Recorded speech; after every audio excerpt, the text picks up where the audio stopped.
பனந்தொண்டை இந்த மாதிரி ஐட்டங்கள் படும். பிப்ரவரி முடிஞ்சு மார்ச் ஏப்ரலில் என்ன படும் அப்படின்னா வழிவலைன்னு ஒரு வலை போவாங்க. அந்த வழிவலையில் வந்து பெரிய பெரிய சீலா கொண்டு வருவாங்க. சீலா, பாறை, கட்டா அந்த மாதிரி மீன்கள் கொண்டு வருவாங்க. அதுக்கு பிறகு மார்ச் ஏப்ரலுக்கு பிறகு மே வந்து, அதாவது இதை வந்து லீன் பீரியட் அப்படின்னு சொல்லுவாங்க. நல்ல கோடை காலமாக இருக்கும், வெயில் இருக்கும், அதிகமாக பஞ்சம் தலைவிரிச்சு ஆடும். இந்த டைமில் என்ன ஆகும் அப்படின்னா மீன்பாடுகள் இருக்காது. காரணம், மீனுடைய அந்த கடலுடைய மேற்பரப்பு வந்து ரொம்ப சூடாயிரும். அப்போ மீன்கள் எழும்பி வந்து மேலே படாது. இந்த மே மாதம் பெரும்பாலும் என்ன பண்ணுவாங்கன்னா உடஞ்ச மீன் சாதனங்களை கட்டுறது, ரிப்பேர் பார்க்குறது, வலைகளை கட்டுறது, அடுத்த சீசனுக்கு உண்டானது ரெடி பண்ணுறது, சண்டை போடுறது, இதெல்லாம் செய்வாங்க. அதிகமாக பார்த்தீங்கன்னா மீனவர் கிராமங்களில் கலகங்கள் வந்து கொலைகள் விழுறது எல்லாமே அந்த மே மாதமாக தான் இருக்கும். மேக்கு பிறகு ஜூனுடைய இடைநிலை வர அந்த லீன் பீரியட் தொடரும்.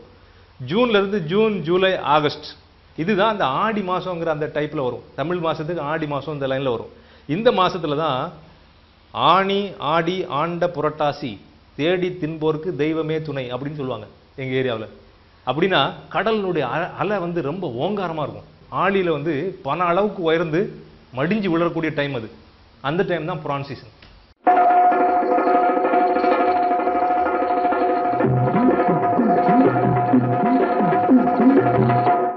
நிச்சயமா நீங்க பாத்தீங்கன்னா இந்த சீசன்ல வந்தீங்கன்னா குறைஞ்சது ஒரு டெத்தாவது இருக்குங்க.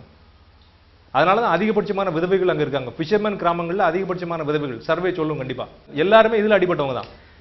ஆழியை தாண்ட முடியாத அளவுக்கு கஷ்டப்பட்டு மரத்துல தூக்கி வச்சு அடிச்சா ஸ்பாட் அவுட். கல்யாணம் முடிஞ்சு வந்து ஒரு 2-3 வருஷம், ஒரு குழந்தைய 2 குழந்தைய பிறந்த பிறகு கணவன் வந்து மீன் பிடிக்க போயிட்டு வந்துகிட்டு இருக்கான். அலையும் இல்லை, ஒண்ணும் இல்லை. ஆனா பறவை மீன் ஒரு மீன் பறந்து வந்து வயிற்றுக்குள்ள குத்திட்டு சார், ஆல் அவுட்.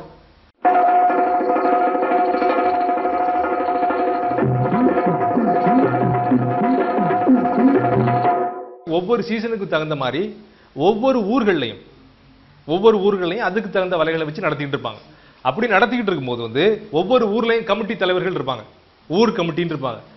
சரி, எங்க ஊர்ல இந்த வலை போறோம், உங்க ஊர்ல இந்த வலை போறீங்களா, சரி அப்ப இப்படி போகட்டும் அப்படிங்கிற மாதிரி ஒரு, அதாவது இது வந்து சட்டத்தால் கட்டுப்படுத்த முடியாத மக்கள் சம்பிரதாயங்களாலும் எழுதப்படாத சட்டங்களாலும் கட்டுப்படுத்தப்படுகிறார்கள்.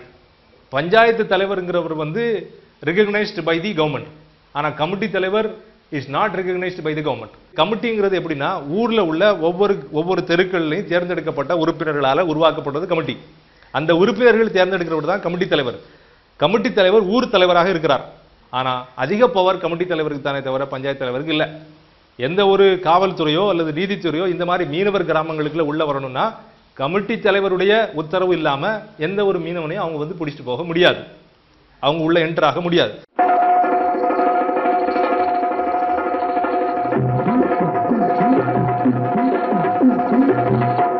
கடல் பரந்த கடல், இது ஒவரி கடல், இது கூத்தாங்குழி கடல், இது கூட்டமன கடல்னு பிரிக்க முடியாது. பிரிக்க முடியாம இருக்கும்போது நான் ஒவரிக்காரன், நீங்க கூத்தங்குழிக்காரன் வலை போட்டுக்கிட்டு இருக்கும்போது வந்து ஒவரிக்காரன் வலையும் பின்னிடுறதுக்கு வாய்ப்பு இருக்கு. பின்னிட்டுனா யாராவது ஒருத்தருக்கு அழிவு, வலை கிழிஞ்சிரும், அல்லது அவர் வலை இவர் வலையோட வந்துடும். இவர் எடுத்து வச்சுக்கிட்டு இங்க வந்துடுவார். வந்த உடனே கூத்தாங்குழிக்காரன் பிரச்சனை ஆயிரும், ஏன் வலையை கொண்டு போயிட்டான் அப்படின்னு சொல்லி. வலையை கொண்டு போன உடனே எப்படி நடக்கலாம், சாத்வீகமான போராட்டங்களும் உண்டு, தீவிரவாத போராட்டங்களும் உண்டு. சாத்வீகமான போராட்டம்னா எப்படி பண்ணுவாங்கன்னா கூத்தாங்குழிக்காரன் நேரே ஊருக்கு போறான், ஊர்ல போய் லேண்ட் பண்ணி அவங்க கமிட்டியில போய் ஐயா ஒவரிக்காரன் என் வலையை கொண்டு போயிட்டான் அப்படின்னு சொல்லுவாங்க. அப்போ ஒவரிக்காரன் வலையை கொண்டு போயிட்டான் அப்படின்னா கூத்தங்குழி கமிட்டி தலைவர் ஒவரி கமிட்டி தலைவரோட பேசுவார். ஐயா இப்படி உங்க ஊருக்காரங்க வந்து எங்க ஊர் வலையை கொண்டு போயிட்டாங்களாமா, இதை எப்படி முடிச்சுக்கலாம். உடனே இவரு சொல்லுவாரு, ஏற்கனவே போன சீசன்ல உங்க ஊருக்காரன் எங்க ஊர் மரத்தையும் மிஷினையும் அடிச்சுட்டு விட்டுட்டான், அதுக்கு நீங்க பதில் சொல்லுங்க, அதுக்கப்புறம் நான் இதுக்கு பதில் சொல்றேன். இவர் சொல்லுவாரு, எங்க ஊர்ல உள்ள புள்ளையை நாங்க இத்தனை ரூபா போட்டு வரதட்சணை கொடுத்து கட்டி வச்சோம், அவனும் பொண்டாட்டி அடிச்சு அவன் பிள்ளைங்க அனுப்பிட்டானோ, அதுக்கு வழக்கு பேசுங்க. ஸோ இப்படி, அதாவது சோசியல் பிரச்சனைகள் ஆக்குபேஷனல் பிரச்சனைகளோட இணைந்து பின்னி பிணைஞ்சி, அதாவது இந்த வழக்குகள் முடிக்கப்பட முடியாத வழக்குகளா நிறைய இருக்கு.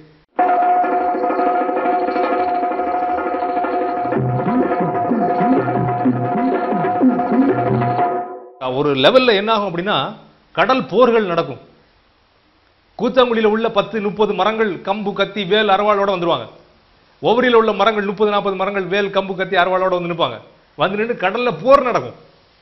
போர் நடக்கும்போது வந்து பயண கைதியா இவங்க அவங்கள பிடிப்பாங்க, அவங்க இவங்கள பிடிப்பாங்க, பிடிச்சு கொண்டு போயிடுவாங்க. அதாவது சில வழக்குகள் முடிபடாமல் இருந்தால் இந்த வழக்குகளை முடிக்கணும் அப்படின்னா கலகம் பிறந்தா தான் அமைதி பிறக்குங்கிறதுனால கலகம் தண்ணியில பிறக்கும். இந்த மாதிரி ஃபைட் வந்து கடல்ல மட்டும்தான் நடக்கும், அது கரைக்கு மாறுறது இல்லை. கூத்தாங்குழியும் ஒவ்வொரையும் பக்கத்துல இருக்குன்னு வச்சுக்கோங்களேன். நிலத்துல போய் சண்டை போடக்கூடாது.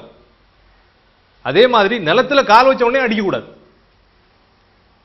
கரையில் அப்ப நீங்க வந்து இப்போ நீங்க கூத்தாங்குழிக்காரங்க உங்களை நாங்க பிடிச்சிட்டு வந்துட்டோம், அல்லது கூடுதலைக்காரங்க உங்களை நாங்க பிடிச்சிட்டு வந்துட்டோம். பிடிச்சிட்டு வந்த உங்களை கடலுக்குள்ள வச்சு தான் எனக்கு அடிக்கிறதுக்கு அனுமதியே தவிர ஒவ்வொருல இறங்கி நிலத்துல நீங்க நடந்தீங்கன்னா எனக்கு அனுமதி கிடையாது அடிக்கிறதுக்கு. அதனால என்ன பண்ணுவாங்க அப்படின்னா ஒவ்வொருத்தரும் தன்னுடைய அதாவது வெஞ்சன்ஸை தீர்த்துக்கிறக்காண்டி கூடுதலைக்காரனோ அல்லது வெளியூர்காரன் பிடிபட்டவனை அவன் கடல்ல இருந்து வெளியே வர்றதுக்குள்ள உள்ள தள்ளி விட்டு அடிப்பாங்க. அவன் கால் நிலத்துல பட்டுச்சு அப்படின்னு சொன்னா பட்ட பிறகு he becomes the guest of the village. பயண கைதிகளாக பிடிக்கப்பட்டவ எவ்வளவு வச்சு வழக்கு நடக்கும். இதுல வழக்குகள் முடியும், இழுக்கும், பிரச்சனைகள் சால்வ் ஆகாது. ஒரு பிரச்சனைகள் இப்படி சால்வ் ஆகாம நின்றுட்டு இருக்கும்போது அடுத்த வலைகள் போயிட்டு இருக்கும். இது அடுத்த சீசன் வரும்போது பேசிக்கலாம்னு வச்சிருப்பாங்க, பெண்டிங்ல வச்சிருப்பாங்க. மெக்கனைஸ்டு ஃபிஷர்மேனும் ட்ரெடிஷனல் ஃபிஷர்மேன் மட்டும் தான் சண்டை போடுறான் அப்படின்னு இல்ல. மெக்கனைஸ்டு ஃபிஷர்மேனும் ட்ரெடிஷனல் ஃபிஷர்மேனும் சண்டை போடுறான். அதே நேரத்தில் traditional fishermen among the traditional fishing villages also fighting for their rights. The fishermen in the same village also fighting.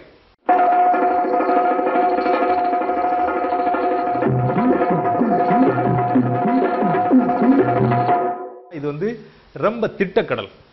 கரை பகுதியில் நீங்க வந்து போட் எல்லாம் யூஸ் பண்ண முடியாத காரணம் என்ன, போட்டுக்கு வந்து சில குறிப்பிட்ட டிராஃப்ட் தேவை, ஆழம் தேவை. இந்த ஆழம் இங்கே கிடைக்காத காரணம் என்ன அப்படின்னா இது திட்டக்கடல், அதாவது பாறைகள் நிறைந்த இடம். இந்த பாறைகள் நிறைந்து இருக்கிறதுனால தான் இங்கே உள்ள மடைகள் அதாவது ஃபிஷிங் ஸ்பாட்ஸ் வந்து நல்லா இருக்கு. இந்த மாதிரி திட்டக்கடலா இருக்கிறதுனால இந்த படகுகள் வர முடியாது. அப்போ கட்டுமரமே நம்ம யூஸ் பண்ணிட்டு இருக்கோமே, கட்டுமரத்துக்கு கீழே இந்த ப்ரொப்பலர் என்ஜின் வருமா, இது எப்படி யூஸ் ஆகும் அப்படிங்கிற மாதிரி ஒரு பிரச்சனை அங்கே வந்தது. அது எப்படி யூஸ் பண்றாங்க அப்படின்னு 2 கட்டுமரத்துக்கு அதை பொருத்தி அதை கொண்டு போய் பார்த்தாங்க. முதல்ல அந்த அவுட்போர்ட் என்ஜின்ஸை வந்து ஃபிட் பண்ண மாதிரி தான் இருக்கும் அப்படிங்கிற மாதிரி ஒரு நிலைமை இருந்துச்சு. Then according to the practical usage என்ன பண்ணாங்கன்னா இங்கிருந்து ஐடியா கொடுத்தாங்க, இதை வந்து தேவையில்லாத பொழுது அப்படி தூக்கி வச்சுக்கிற மாதிரி ஒரு ப்ரொவிஷன் கொடுங்க அப்படின்னு சொல்லி. பார் வருதா, bar rock approaching, they will lift it, so automatically the propeller comes out. So பாறைகள் கழிஞ்ச பிறகு அந்த ப்ரொப்பலரை கீழே தள்ளி விட்டு போயிட்டு இருப்பாங்க. இந்த மாதிரி கொஞ்சம் நிறைய ட்ரையல் அண்ட் எரர் மெத்தட் நிறைய இருந்ததுனால நிறைய பண்ணி அதை வந்து இந்த டெக்னாலஜி அக்செப்ட் பண்ணிட்டாங்க.